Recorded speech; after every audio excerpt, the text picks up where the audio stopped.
Hi, I'm Fran Gallo, Superintendent of the Providence Schools, and I'm here today with Mr. Vernon Brundage, Jr., I learned, author of the book, Shoot Your Shot, which we've used here in Providence as a truly motivational opportunity for teachers and students to read together and to get to know how to move forward, to be inspired, to think about things that really matter to them in terms of effort and continuous work at improving oneself. How are you today? I'm well. How are you? I'm fine, thank you. I noticed in the book one of the really truly inspiring things was the comment you made about Michael Jordan. Yeah. How he was cut from the basketball team, and you ask in the book, you know, what would have happened if he gave up then? Mm-hmm. Well, what do you think would have happened? And what was your intent in writing that, actually, so that kids would respond? Well, my intent was Michael Jordan is considered to be one of the greatest, if not the greatest basketball player of all time.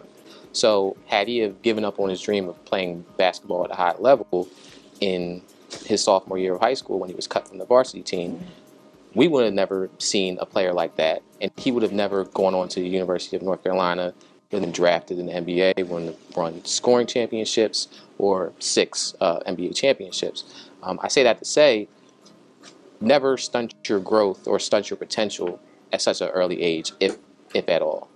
So I wanted to communicate, I wanted to use that story as a means to communicate to the reader is that when you limit yourself, you ultimately limit your potential. Excellent. Excellent message. And I think that that is really clear throughout the book.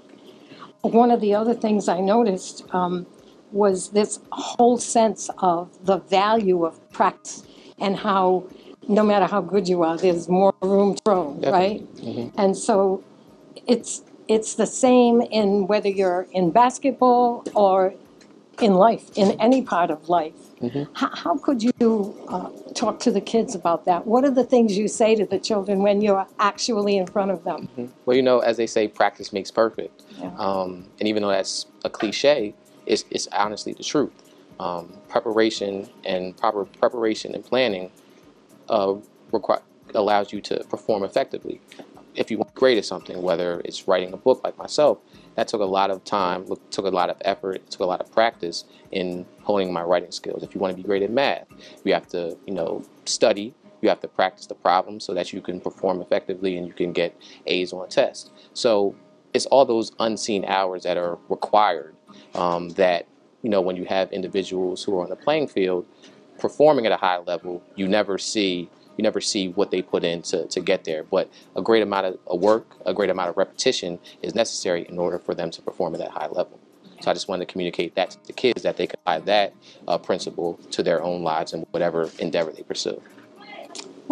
One of the things you begin the motivational speaking when you're in front of the kids, what do you say to them that really, I think, shocks them? So I catch them off guard. I have them repeat after me, and what I have them repeat is, I am going to fail. So that catches them off guard. They don't know what to expect with where we're going with this speech. They think that I'm just here to talk down to them. But honestly, the message of failure should be communicated more often. It teaches you, to learn from your mistakes, to maintain confidence in yourself, to move forward in order to improve your likelihood of success on your next attempt in going after what you really want in life. So I tell them that to repeat after me and say, I'm going to fail, and then have them end it saying, I'm going to fail. But those failures are preparing me for something far greater than I could have ever imagined. So the statement isn't finished. I just allow, for me to talk about more about my life experience as well as the principles that I want to communicate to them, then have them finish with a positive message. I can't get over that. That's really very, very good. The things we always want our children to know is that Thomas Edison failed how many hundreds of times before he actually succeeded with the light bulb. So these are the kinds of things that our children, all generations, need to hear over and over again. Definitely. In the book, there's a quote, surround yourself with people who force you to become the best version of yourself. Yes. How do you apply that? Well, it's like on the basketball court or football field or, the baseball diamond. You're only as good as your team.